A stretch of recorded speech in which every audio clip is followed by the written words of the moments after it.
Se prendiamo l'ospedale di Pordenone cade tutto il sistema. Lo slogan inquietante in un file audio intercettato nelle chat era questo: troppo per non mettere in allarme la polizia. Secondo gli inquirenti, l'obiettivo dei Novax, non solo del Friuli Venezia Giulia, ma anche trevigiani e veneziani, era preciso: manifestare davanti al nosocomio e arrivare a occupare in qualche modo la struttura a partire dalla direzione sanitaria.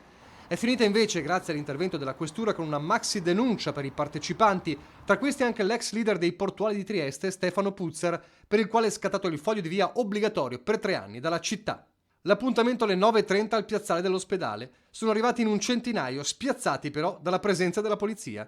Non sapevano che gli agenti erano già al corrente di tutto.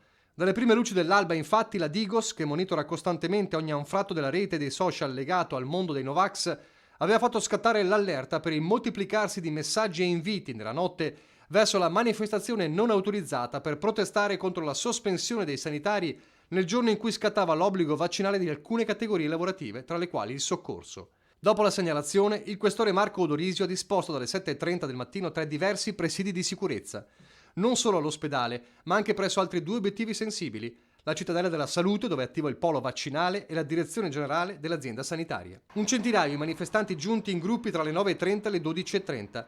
L'ospite d'onore annunciato in chat era Stefano Puzzer, chiamato a pronunciare un discorso. Tutti sono stati, prima e dopo, identificati e invitati ad allontanarsi. Tra questi anche decine di Novax provenienti dalle aree della Marca e del Veneziano più vicine a Pordenone. Per tutti è scattata una maxi denuncia per manifestazione non autorizzata. Uno di loro, che rifiutava di farsi identificare e non voleva portare la mascherina, è stato accompagnato in questura. Stessa destinazione anche per Puzzer, per il quale è stato deciso il foglio di via obbligatorio triennale. Lapidario a fine giornata il direttore generale dell'azienda sanitaria Friuli Occidentale, Joseph Polimeni. A noi, dice, non rimane che continuare a lavorare in silenzio e con ancora maggiore intensità a beneficio della comunità.